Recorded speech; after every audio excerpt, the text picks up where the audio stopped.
हरे कृष्णा। तो हम श्रीमद् भगवद गीता यथारूप से पढ़ रहे थे, भूमिका। तो हम चर्चा कर रहे थे,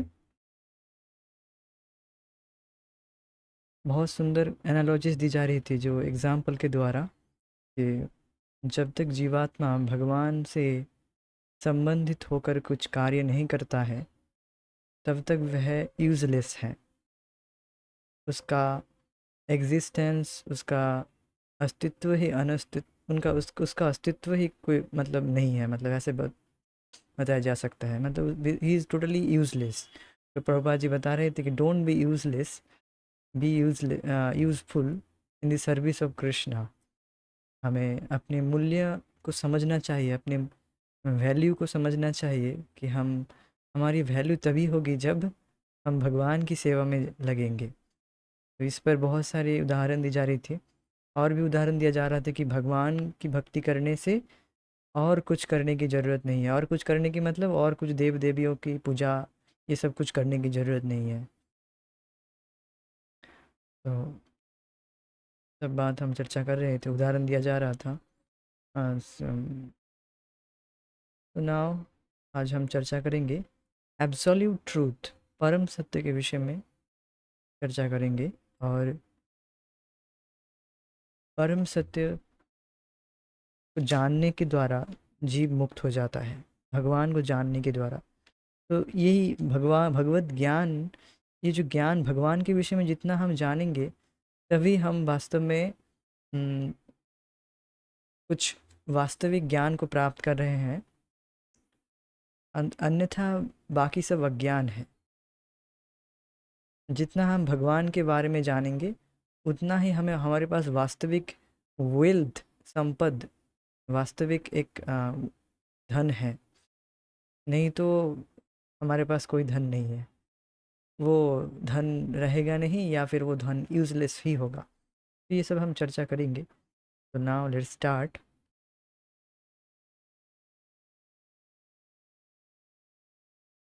अतएव भगवत गीता में हम पाएंगे कि परम पूर्ण में परम नियंता, नियंत्रित जीव, दृश्य जगत, शाश्वत काल तथा कर्म सन्निहित है। और इन सब की व्याख्या इस पाठ में की गई है। ये सब मिलाकर परम पूर्ण का निर्माण करते हैं, और यही परम पूर्ण परम सत्य कहलाता है। तो परम सत्य क्या है? क्या परम सत्य मतलब जिन पर सारी सच्चाई, सभी और जो ट्रूथ्स डिपेंड करते हैं, सारी जो सच्चाई है और जो ट्रूथ है, अन्य जो ट्रूथ मीन्स अदर्स, जो सत्य, सारी जो सत्य है वो सब निर्भर करता है जो जिस पर परम सुप्रीम और सत्य। तो फिर प्रश्न होगा, सत्य क्या है? ट्रूथ क्या है? ट्रूथ उसे ही कहा जाएगा जो जिसका अस्तित्व वर्तमान में है, और भूतकाल में था, और भविष्य में भी रहेगा। इसे कहते हैं ट्रूथ, सत्य। अब अब इस तरह से जो सत्य है मीन्स क्या क्या सत्य क्या है, ट्रूथ क्या है, कौन कौन कौन सी चीज़ एग्जिस्ट करती है इस जगत में। भगवान के भगवान तो है ही, जीव, प्रकृति, काल, ये सब तीन चीज़ें भगवान से लेकर चार। तो ये सब कुछ भगवान पर निर्भर करते हैं। तो इसीलिए यहाँ पर बताया गया है कि परम सत्य, तो सारी और जो सत्य है वे सब भगवान पर निर्भर करते हैं। जीव, प्रकृति, काल, ये सब कुछ, ये सब सत्य है, किंतु परम सत्य है भगवान। बात समझ में आया कि ऐसा नहीं कि प्रकृति भी अपने आप से कार्य कर सकती है, नहीं। और जीव भी अपने इच्छा से नहीं कर सकता है सब कुछ। जीव इच्छा करता है, किंतु उनकी इच्छाओं को पूर्ण करने के लिए भगवान ही सब कुछ करते हैं। तो हम आगे देखेंगे, चर्चा करेंगे उस विषय में। तो यही परम सत्य की डेफिनेशन है। परम सत्य मतलब ये नहीं कि अब किसी तरह का कुछ ओनली, केवल केवल कंट्रोलर, कोई नियंता है ऐसा नहीं है। केवल नियंता है ऐसे नहीं, ऐसी बात नहीं है। या किसी वस्तु के स्रोत है, केवल यही बात नहीं है। परम सत्य मतलब जिन पर और सत्य, और जो भी सत्य है उन पर निर्भर करते हैं। सभी सत्य जो और ट्रूथ्स हैं वो निर्भर जिन पर करते हैं, वो ही परम सत्य है। तो यही परम पूर्ण तथा परम सत्य पूर्ण पुरुषोत्तम भगवान श्री कृष्ण है। सारी अभिव्यक्तियाँ सारी अभिव्यक्तियाँ उनकी विभिन्न शक्तियों के फलस्वरूप हैं। वे ही परम पूर्ण हैं। भगवत गीता में ये भी बताया गया है कि निर्विशेष ब्रह्म भी परम पुरुष के अधीन है। ब्रह्मणो ही प्रतिष्ठा हम। तो यहाँ पर जो बात बताई गई है कि श्रीमद् भागवत के अनुसार, अब हमें ये बात ध्यान देने वाली चीज़ है, श्रीमद् भागवत के अनुसार और भगवत गीता में भी हम जानेंगे। श्रीमद् भागवत में ये बताया जाता है कि बदंती तत्त तत्त्वविदस्तत्त्वं यज्ञानमद्वयं ब्रह्मेति परमात्मेति भगवान इति शब्दते। 1.2.11 देख सकते हैं कि जो फिलोस ये बताया जाता है कि भगवत अनुभूति, भगवान को अनुभव करने के लिए तीन पक्ष हैं। भगवत रियलाइजेशन के तीन पक्ष हैं। तो पहला है ब्रह्म रियलाइजेशन, और दूसरा है परमात्मा रियलाइजेशन, परमात्मा की अनुभूति, और तीसरा है भगवत रियलाइजेशन अर्थात कृष्ण अनुभव, कृष्ण रियलाइजेशन भी कह सकते हैं, भगवत रियलाइजेशन। तो उसी को यहाँ पर श्रील प्रभुपाद जी बताएंगे। तो हम पढ़ लेते हैं, फिर इस पर हम व्याख्या करेंगे इसका। और ये बार बार आएगा भगवत गीता में, श्रीमद् भागवत में। तो ये जानना बहुत ज़रूरी है। तो लेट्स पढ़ते हैं इसको। ब्रह्मसूत्र में ब्रह्म की विशद व्याख्या सूर्य की किरणों के रूप में की गई है। निर्विशेष ब्रह्म भगवान का प्रभावमय किरण समूह है। निर्विशेष ब्रह्म पूर्ण ब्रह्म की अपूर्ण अनुभूति है, और इसी तरह परमात्मा की धारणा भी है। 15वें अध्याय में ये देखेंगे कि भगवान पुरुषोत्तम इन दोनों निर्विशेष ब्रह्म तथा परमात्मा की आंशिक अनुभूति से बढ़कर है। भगवान को सच्चिदानंद विग्रह कहा जाता है। ब्रह्म संहिता का शुभारंभ इस प्रकार होता है। तो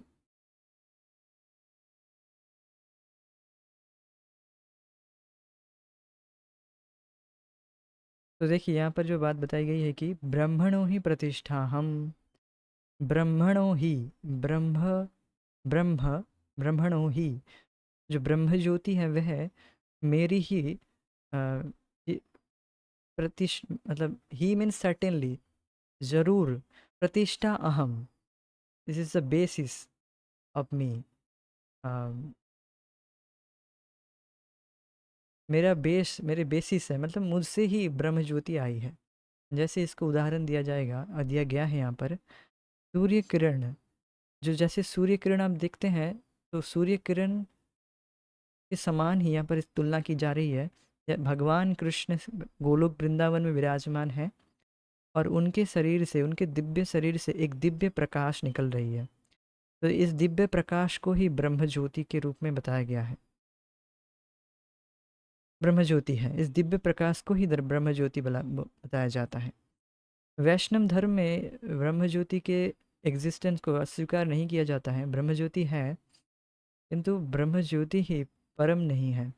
ब्रह्म ज्योति का आधार है भगवान।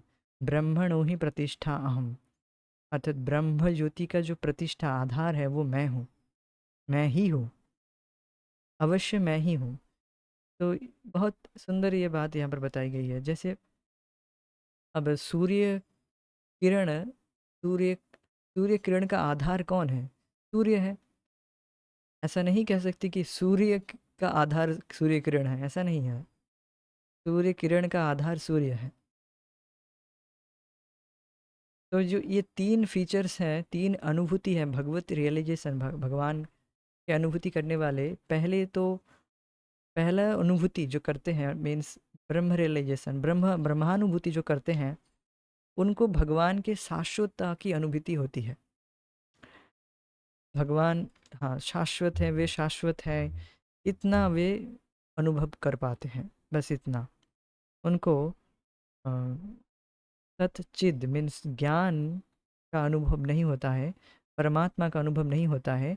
उनको सूर्य सूर्य के जो गोलाकार जो सन डिस्क है, जो गोलाकार सूर्य है, उसका अनुभव नहीं होता है।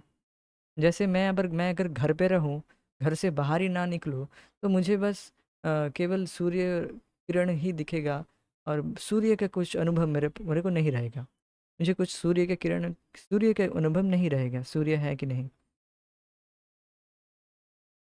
और जो अब बाहर निकलते हैं, तो उनको वो सूर्य भी दिख जाएगा, सूर्य जो सन डिस्क है, सूर्य गोलाकार के रूप में, वे भी दिख जाएगा। तो जिनको परमात्मा की अनुभूति हो गई है, उनको अर्थात जो लोग परमात्मा को देखते हैं, परमात्मा को परमात्मा अनुभव कर चुके हैं, तो वे एट द सेम टाइम वे शाश्वतता के अनुभव भी करते हैं कि मैं शाश्वत हूँ, भगवान शाश्वत है।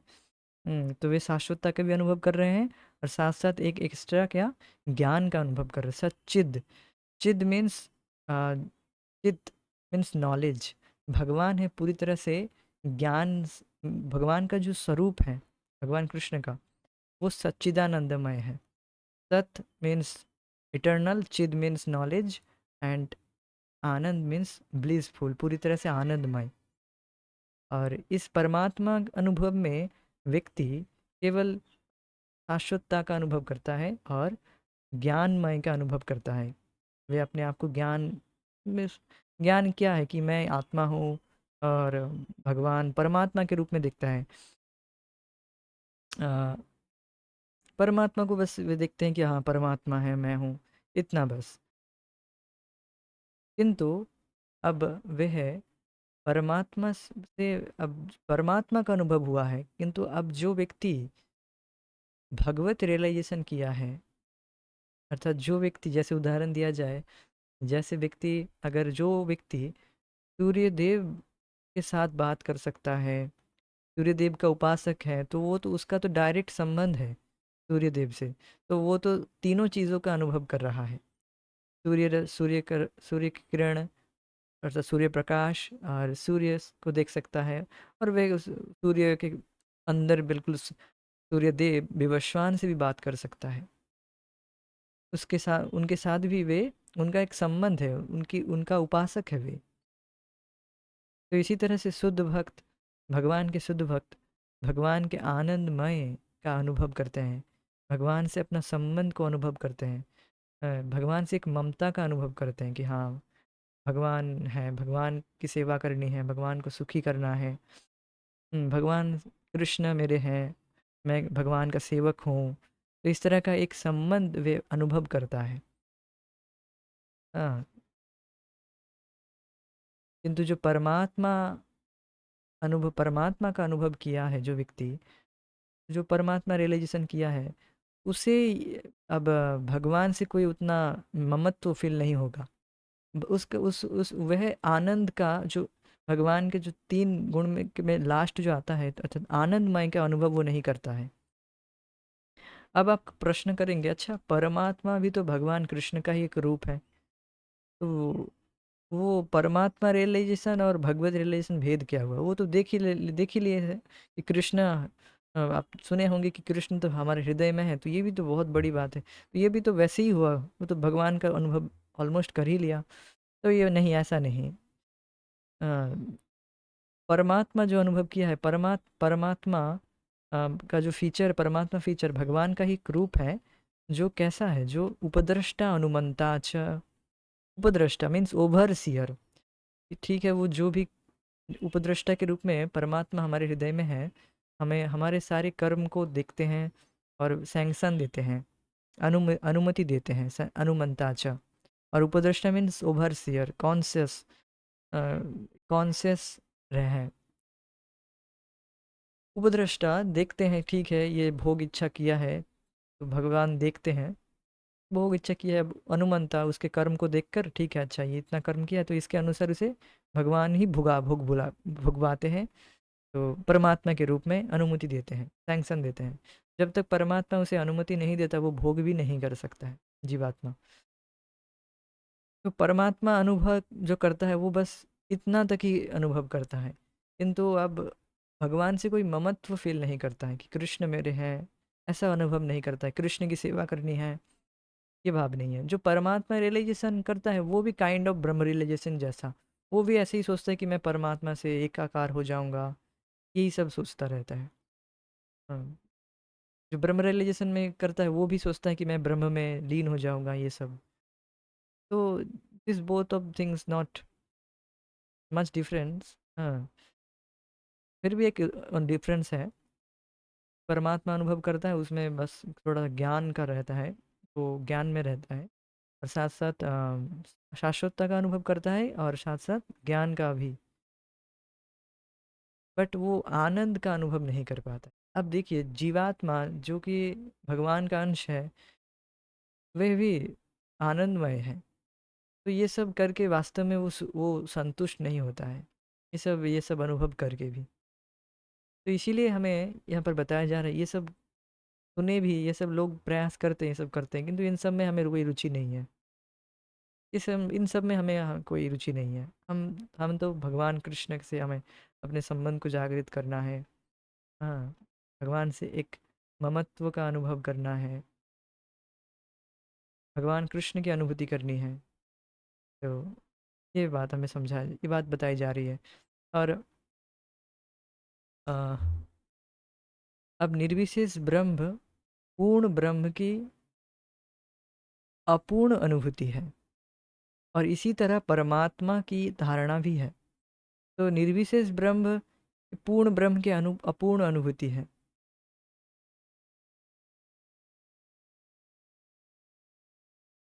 तो क्यों ये बात क्यों बताई गई है? तो देखिए निर्विशेष ब्रह्म में कुछ नहीं है, ज्ञान ज्ञान भी नहीं है और आनंद भी नहीं है, आनंद बिल्कुल नहीं है। तो केवल शाश्वतता का अनुभव करके व्यक्ति कब तक वह वहाँ पर रह पाएगा? तो ये अपूर्ण है। और और यहाँ पर भगवत गीता में भी बताया गया है कि जो निर्विशेष ब्रह्म है वो केवल, वो उसकी गति केवल दुख गति क्लेशाधिकरस्तेषाम अव्यक्त शक्त चेतशाम, जिसकी चेतना जो अव्यक्त में आसक्त है वो क्लेश ही, उसको क्लेश ही मिलता है और कुछ नहीं। सो ये अपूर्ण अनुभूति, और इस तरह परमात्मा की धारणा भी है। परमात्मा अनुभव जो करता है वो भी ऐसे ही परमात्मा के साथ एकाकार होने की सोचता है। तो इस तरह से वे अपने अस्तित्व को ही समाप्त कर देने का प्रयास करता है, तो इस तरह से वे सुखी नहीं होता है वास्तव में। तो 15वें अध्याय में ये सब देखेंगे कि भगवान पुरुषोत्तम इन दोनों निर्विशेष ब्रह्म तथा परमात्मा की आंशिक अनुभूति से बढ़कर है।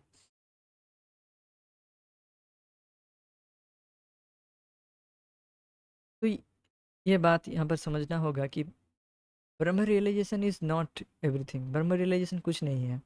जो लोग इस भारत में ऐसा देखा जाता है कि ब्रह्म रियलाइजेशन को ही सब कुछ मानते हैं।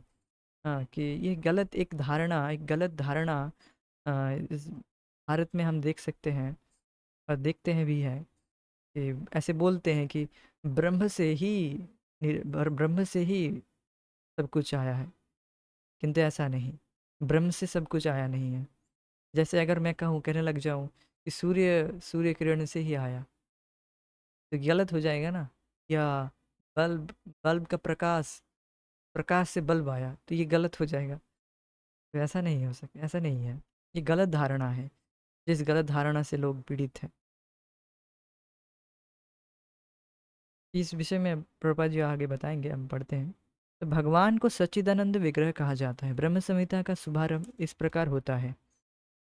ईश्वर परम कृष्ण सच्चिदानंद विग्रह अनादिरादिर्गोविंद सर्व कारण कारणकम। गोविंद या कृष्ण सभी कारणों के कारण हैं, वे ही आदि कारण हैं और सत चिद आनंद के रूप है। निर्विशेष ब्रह्म उनके सत शाश्वत रूप की अनुभूति है, और परमात्मा सत चिद शाश्वत और ज्ञान की अनुभूति है। परंतु भगवान कृष्ण समस्त दिव्य स्वरूपों की अनुभूति है। सत चिद आनंद की अनुभूति पूर्ण विग्रह में है। तो आप यही बात हम चर्चा कर रहे थे कि भगवान कृष्ण की अनुभूति से ही जीव इन तीनों फीचर्स को अनुभव कर सकता है, तीनों गुण का अनुभव कर सकता है। सच्चिद आनंद बताई गई है।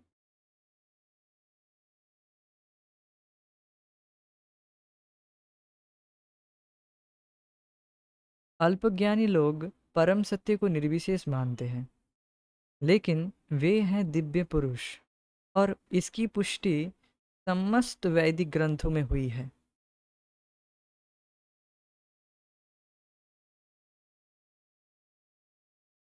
तो ये जो कुछ अल्पज्ञानी लोग हैं जो परम सत्य को निर्विशेष मानते हैं, परम सत्य को निर्विशेष मानते हैं, तो लेकिन वे दिव्य पुरुष हैं।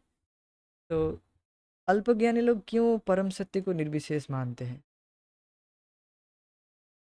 ये प्रश्न होगा। क्यों परम सत्य को निर्विशेष क्यों मानते हैं?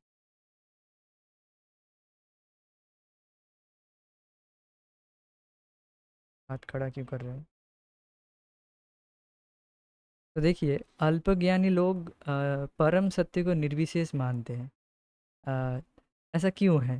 क्योंकि ये बता ही दिया गया है, अल्पज्ञानी इजी, उनका ज्ञान ही अल्प है, तो इसलिए प्रश्न बहुत इजी था। कि अल्पज्ञानी लोग परम सत्य को निर्विशेष मानते हैं क्यों? क्योंकि उनका ज्ञान ही अल्प है, थोड़ा सा ज्ञान है ना, अल्प है, इसलिए। तो इसलिए वो परम सत्य को निर्विशेष मानते हैं। और देखिए, ये जो अल्प निर्विशेषवादी का जो नारा चलता है, जो लोग निर्विशेष में ज़्यादा आसक्त हैं, वे इस तरह से कहते हैं कि निराकार से ही आकार आया। जैसे माता जी ने भी उदाहरण दिया, जब ट्रेन का उदाहरण दिया। और पहले तो पहले तो ट्रेन की लाइट दिखती है, और फिर ट्रेन, तो वो लोग कहते देखो पहले लाइट आई फिर ट्रेन आया। इसी तरह से प्रकाश आया, पहले प्रकाश आया, प्रकाश से ही भगवान आए। तो ये गलत है। ये ऐसा अल्प ज्ञान के वजह से है। ऐसा नहीं है। अ, ऐसा कि संभव है कि प्रकाश से इस बात समझने का प्रयास कीजिए, रूप से निराकार आया, तो ये एक बात गलत है। कैसे? देखिए, रूप, जब किसी रूप की डेफिनेशन क्या है? एब्सेंस ऑफ अभाव। रूप का जो निराकर की डेफिनेशन ऐसी होगी कि रूप का अभाव। रूप का अभाव में समझ रहे हैं कि जो रूप नहीं है, जहाँ पर जिसका जिसका कोई रूप नहीं है उसे निर्विशेष कहते हैं। तो यहाँ पर प्राइमरी क्या हुई? मूल मेन थिंग क्या है? प्राइमरी है रूप, और गौण चीज़ क्या है? गौण है निराकार। तो ऐसे डेफिनेशन दी जाएगी। अब ये नहीं कहा जाएगा कि निर्विशेष की डेफिनेशन ऐसे नहीं दी जा सकती है कि रूप का अभाव, जो रूप नहीं है उसे अ, जिसका कोई रूप नहीं है वो निर्विशेष है। जिसका कोई तो निर्वि sorry, I am just trembling this point. इसको ऐसे बताया जाए तो ये बात समझ में आया कि रूप मूल पॉइंट है। निराकार की डेफिनेशन ऐसे दी जाएगी कि जिसका कोई रूप नहीं है। तो मूल पॉइंट है कि रूप नहीं है। तो वैष्णव शास्त्र में यह नहीं बताया जाता कि भगवान का कोई निराकार पक्ष नहीं है, ये नहीं बताया जाता है। भगवान का एक निराकार पक्ष है, किंतु वही मूल नहीं है, वही मेन चीज़ नहीं है, मूल बात नहीं है। निराकार पक्ष है, ये वैष्णव धर्म में भी मानते हैं, हम भी मानते हैं, किंतु निराकार से आकार नहीं आता है। जैसे ये मैंने उदाहरण थोड़ी देर पहले ही दिया कि बल्ब से रोशनी आती है। ऐसा नहीं कि आप कहेंगे रोशनी से बल्ब आ गया, ये तो बिल्कुल स्टुबिडिटी होगी। या सूर्य का भी उदाहरण दिया गया, सूर्य प्रकाश से सूर्य आया, ये तो गलत हो जाएगी ना। सूर्य से सूर्य प्रकाश आती है, तो ये बस कॉमन है।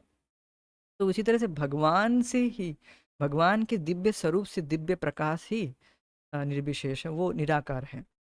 दैट इज केवल सत मीन शाश्वतता का अनुभव करता है, उसमें ना तो ज्ञान, ना तो वह आनंद का अनुभव करता है। तो वहाँ पर व्यक्ति ज़्यादातर टिक भी नहीं पाता है, वहाँ पर जाकर फिर से वह गिर जाता है। तो ये सब बात बताई जाती है शास्त्र में। तो उसी का एक उदाहरण यहाँ पर शास्त्रीय कोटेशन दिया गया, बहुत सुंदर है। नित्यो नित्यानाम चेतनश्चेतनानाम, एको यह विदधाति कामान। प्रभुपाद जी बार बार इसको कोट करते हैं, नित्यो नित्यानाम, ये कठोर उपनिषद का श्लोक है। नित्य मीन्स एक वचन में है, नित्य एक वचन में है, और नित्यानाम बहुवचन में है। नित्य का अर्थ है शाश्वत, और नित्यानाम बहुवचन में शाश्वत है। तो सारी जीवात्मा, जो सभी जीवात्मा है, वो सब शाश्वत हैं। उनमें से एक शाश्वत, एक परम, एक व्यक्ति है जो परम शाश्वत है। और चेतनस चेतनानाम, और सभी चेतनों में एक चेतन है जो कि यह विदधाति कामान, जो कि सभी की इच्छाओं की पूर्ति करते हैं। एको जह विदधाति कामान, तो वह एक है ना जो सभी की इच्छाओं की पूर्ति करते हैं। तो ये गलत धारणा है कि हम पहले भगवान थे, या फिर अभी जीव है, माया के द्वारा ग्रसित है, हम भगवान बन जाएंगे। तो इस श्लोक से इसका खंडन बहुत सुंदर तरीके से होता है। नित्यानाम बहुवचन में है, means living entity also eternal, जीवात्मा भी शाश्वत है। बहुत सारे जीवात्मा हैं, उनमें से एक जो प्रमुख जीवात्मा है, भगवान को भी ये बताया जा सकता है जीवात्मा है, किंतु वे सभी की इच्छाओं को पूर्ति करते हैं। दैट मीन वो कुछ एक अलग, सबसे अलग है ना। इससे उनके उनके बीच में एक डिफरेंस हमें दिखता है स्पष्ट रूप से। तो इससे स्पष्ट है कि भगवान सभी जीवों से अलग है, और जीव कभी भगवान नहीं बन सकता है। जीव की सारी जीवों की इच्छाओं की पूर्ति करते हैं भगवान। एको यह विदधाति कामान। तो ये बात है। तो जिस प्रकार हम सभी जीव हैं और हम सबकी अपनी अपनी वेष्टि सत्ता है, उसी प्रकार परम सत्य भी अंततः एक व्यक्ति है। और भगवान की अनुभूति उनके पूर्ण स्वरूप में समस्त दिव्य लक्षणों की ही अनुभूति है। तो इस समझ में आ रहा है कि भगवत रियलाइजेशन में सभी सारी अनुभूति हो जाती है, समस्त दिव्य लक्षणों की अनुभूति है, सत चिद आनंद। भगवत रियलाइजेशन अनुभव करने से व्यक्ति शाश्वत, ये सब ऑटोमेटिक हो जाता है। जिसको भगवत रियलाइजेशन हो गया है, जो सूर्य देव से जिसका संबंध है, वो सन डिस्क को भी देखेगा, अर्थात सूर्य को भी देखेगा, साथ साथ सूर्य के प्रकाश को भी देख सकेगा। ये बात है। परम पूर्ण रूप विहीन निराकार नहीं है। यदि वह निराकार है या किसी अन्य वस्तु से घटकर है, तो वह सर्वथा पूर्ण नहीं हो सकते।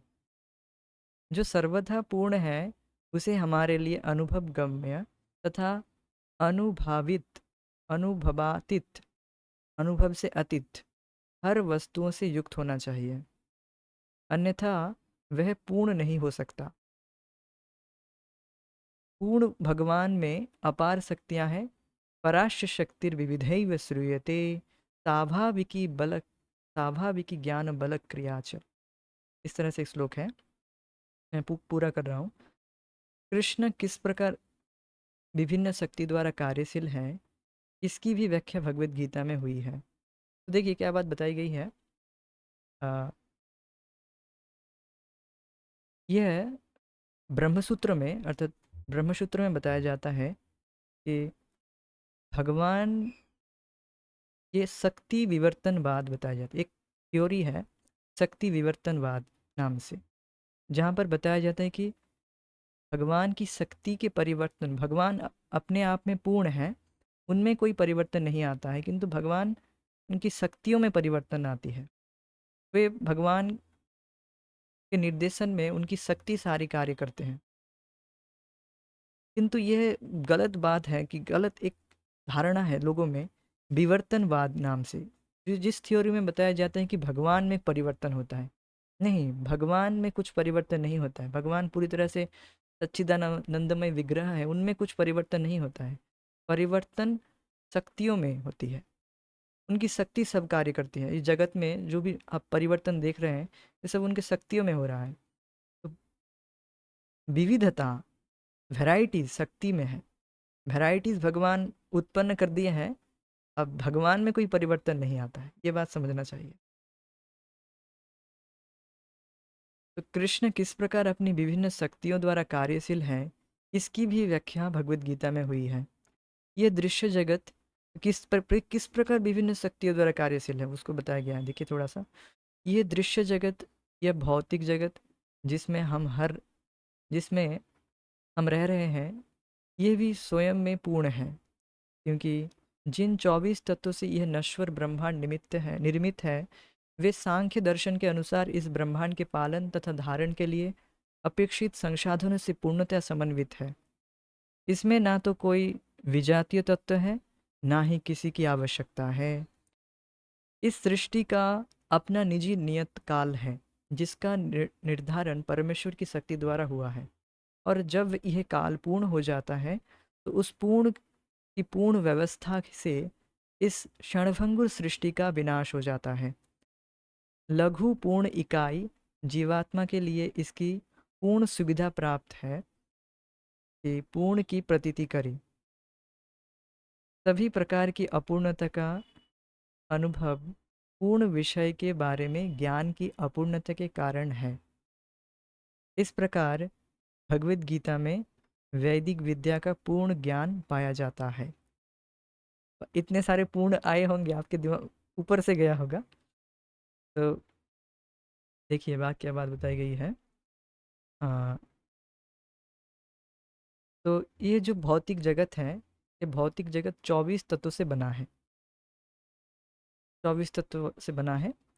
तो इन 24 तत्वों के अलावा कोई और नहीं है, कोई अलग से और तत्व नहीं है। 24 तत्वों से ही ये पूरा भौतिक जगत बना है। तो जो भी आवश्यकता है, जो भी भगवान को बनाना है, वो इन 24 तत्वों के मिक्सचर के द्वारा भगवान ने इस जगत की सृष्टि की है। और जो सो कॉल्ड वैज्ञानिक लोग हैं, वे एक अपूर्णता की सृष्टि करते हैं। वे एक अपूर्णता की सृष्टि करते हैं, देखो तुम्हें ये नीड है, वो नीड है, तुम इसके बिना नहीं जी पाओगे। एक अपूर्णता की सृष्टि किया है जो वैज्ञानिक लोग हैं। वे इस तरह से अलग अलग अलग अलग एलिमेंट बनाएंगे, ये वो बनाएंगे, दिखाएंगे कि ये देखो मेंडल, ये जो इतने सारे 120 एलिमेंट है, ये एलिमेंट है, किंतु ये सब नहीं है। वास्तव में 24 एलिमेंट है और ये पूर्ण है। और इनसे ही सारी वस्तुएं आई है, ये सब इन 24 एलिमेंट से ही। तो सभी प्रकार की अपूर्णता का अनुभव पूर्ण विषय के बारे में ज्ञान की अपूर्णता के कारण है। मेन बात जो अपूर्णता है हम में, वो ज्ञान के अभाव के वजह से है। ज्ञान के अभाव के द्वारा ही अपूर्णता सृष्टि हो रही है। लोग सोच रहे हैं कि हमारे पास ज़्यादा धन होगा तो हम पूर्ण हो जाएंगे, जिसके बाद जितना ज़्यादा धन होगा तो ज़्यादा पूर्ण हो जाएंगे। ऐसा नहीं है। पूर्णता पूर्ण तभी होंगे जब हमारे पास भगवत विषयक ज्ञान होगा। भगवत ज्ञान होगा तभी हम पूर्ण हो पाएंगे। ये बात यहाँ पर बताई जा रही है कि भगवान ने सारी व्यवस्था की है। एक उदाहरण दिया जाता है कि जो बहुत परफेक्ट कुक है, जो एक एक परफेक्ट कुक के लिए किचन में, किचन में जो भी उपलब्ध है उसके लिए, जो भी उसके उसके पास, उसके हाथ के पास, उसके आसपास उपलब्ध है किचन में, वो उसी से ही फीस्ट खिला देगा, एक बढ़िया कुक। तो उसी तरह से भगवान एक ऐसे पूर्ण पूर्ण पुरुषोत्तम है। वे सब कुछ दिए हैं जगत में, सब कुछ परफेक्ट तरीके से दिए हैं। किंतु ये जो अपूर्णता की सृष्टि, ये कृत्रिम रूप से किया गया है, जो कि वैज्ञानिक, जो कि इन मनुष्यों के द्वारा ही सृष्टि की गई है। किंतु वास्तव में सब कुछ भगवान ने सब कुछ दिया है। हाँ, सो ये बात बताई जा रही है कि पूर्णता तभी आएगी जब हमें भगवत गीता में वैदिक विद्या का पूर्ण ज्ञान हम प्राप्त करेंगे गीता से, तभी हम पूर्ण हो पाएंगे। नहीं तो अपूर्णता रहेगी ही। ये बात बताई गई है। यहाँ पर हम रुक जाएंगे। अगली कक्षा में हम के विषयों पर चर्चा करेंगे। थोड़ी सी आज की क्लास थोड़ी सी फिलोसॉफिकल थी, तो एक बार फिर भी एक बार एक बार फिर से पढ़िए और फिर से रिवाइज कीजिए तो हो जाएगा। ये बात है, थोड़ा सा फिलोसॉफिकल था आज का क्लास। इसको बार बार चर्चा करेंगे तो बातें समझ में आ जाएगी। यहाँ पर हम रुक जाते हैं। हरे कृष्णा। जय Srila Prabhupada Nitai Gaur Premanandi. Thank you so much, thank you for joining us.